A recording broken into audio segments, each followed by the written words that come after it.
Okay, in this video we're going to move on and we're going to look at how we can add a bit more style to the front of our passive speaker. We've got these two large holes here and that's where our sound is going to come out of, but it would be nice if we had some patterning or decoration just to cover those holes to make them look a little bit less obtrusive. Now, could this have an effect on the sound? Possibly. We might need to do some testing to see how much of an effect that has, but let's have a little design and let's create something to go over the front here. So to start off with, we're going to need to create a new part. So make sure that we have a new part here. We've got our main file, that is the active component. We go to new component here, and this is going to be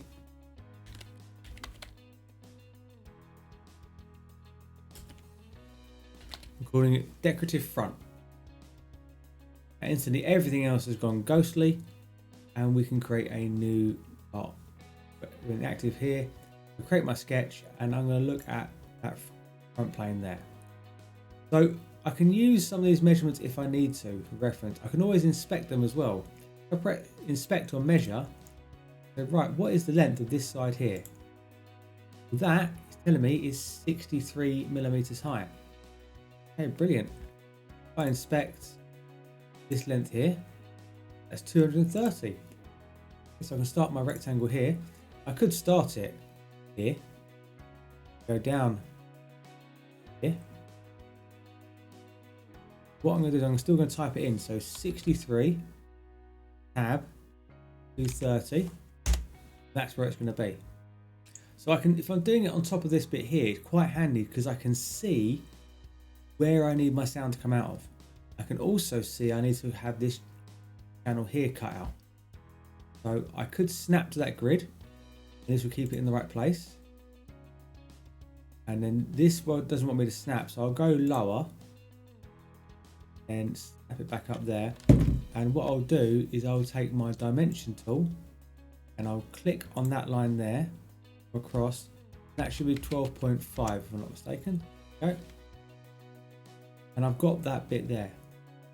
So what I'm going to do now is I'm going to create some sort of pattern. What's worth noting is where this circle is here. So I'm going to use my circle, so have a construction line. I'm just going to find the center of it, which is there, and I'll mark out about there. I've got a construction line on that. I only do this on one half because I'm going to mirror everything I do over to the other side anyway. I'm going to finish my sketch and I'm going to extrude my sketch here 3 millimeters thickness with a little bit of plywood that we're going to now.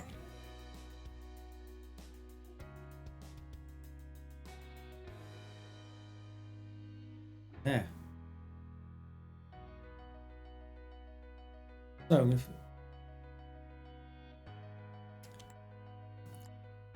worth noting that our profile or sketch at the moment is in the middle of all of that. So we could hide everything that's there, press extrude, select my profile, and 3 millimeters is my thickness. I press OK, and I can grab it and move it away. Now I need to joint that so it's on my front face there.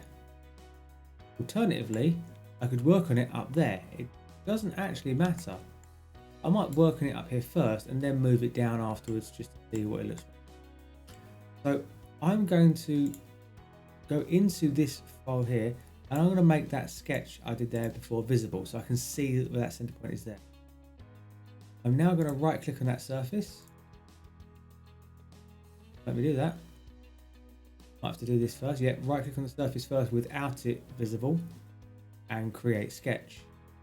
It asks me there, do I want to revert or capture the position? I'll capture its new position. And now make that sketch visible again. I can see my dotted line. So I'm going to create a small circle there. And I want this patterning all the way across. And I could draw a load of circles. I'm going to try and experiment to see if I can make it pattern. Now the pattern options I've got in here are circular pattern and rectangular pattern, neither of which is really going to do what I wanted to do. So a rectangular pattern means that I see how many go that way and how many go that way, and I can change these numbers. I could have more like that, maybe less that way, or even more going that way. And you can really play around and have some fun with that. You know, even make them overlap. It looks like chains until you realise it's cutting long shape. But instead, try a different method. So I'm going to finish my sketch. I'm going to extrude that circle. Hide that first sketch. Go. Extrude that circle. -3. Cut through. I want to keep visibility. So I now want a new sketch.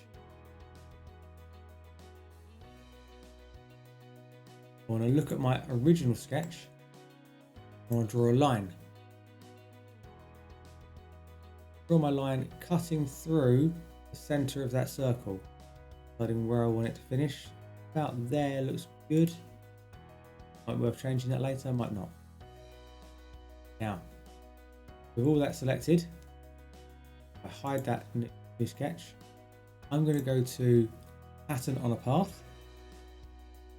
Select pattern on a path. Type I'm going to use features.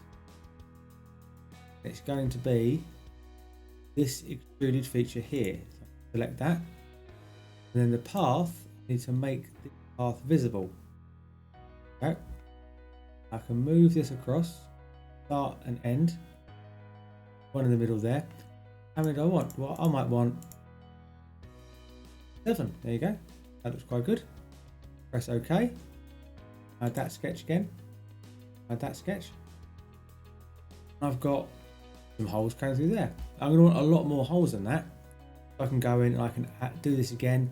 I can have a little bit more fun with it. I can play with different features, such as if I was to make that first sketch visible again. Create. I might do a circular pattern. Again, I want to go to features. I might select my path as a feature, and then axis. I can use that circle as my axis, and it's getting quite confused what's going on there, isn't it? I think that looks quite good. I don't know how I've come about that, but it's quite by accident. I've got a slightly larger hole in the middle. I've got a bunch of holes on the outside, and it's not even. But it's quite strange. I can manipulate that. I can play around, and I might decide to go for some more. The more I go with, the more different it becomes. What we've got to be careful of here is because these overlap so much that if we were to use a laser cutter on this, all of these would become one giant hole, be a large hole in the middle. That could be quite good if that's what you're looking for, or you might decide you don't like that.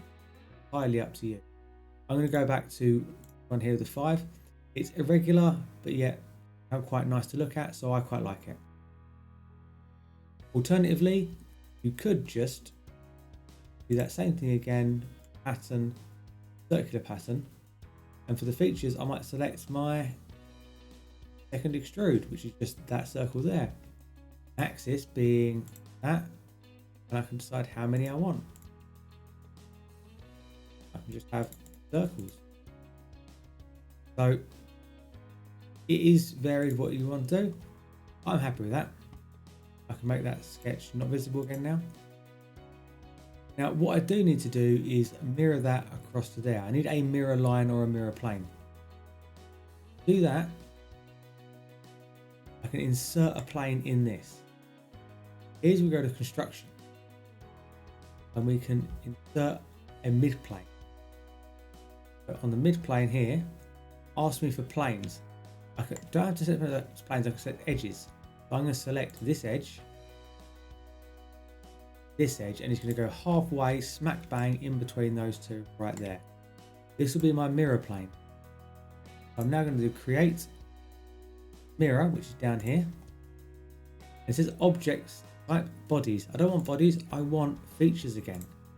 So I'm going to select my second extrude,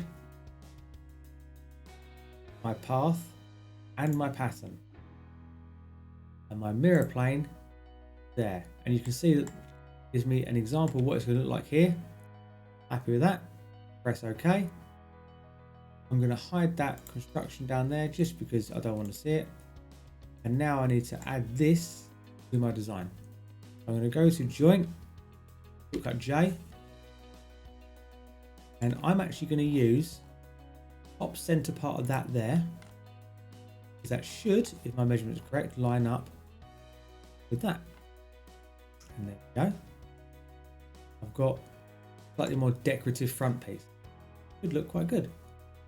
I can always go through and change the appearance of that, give it a different finish, or I could follow along this chamfer and add a chamfer to these edges here, make it blend in a bit better.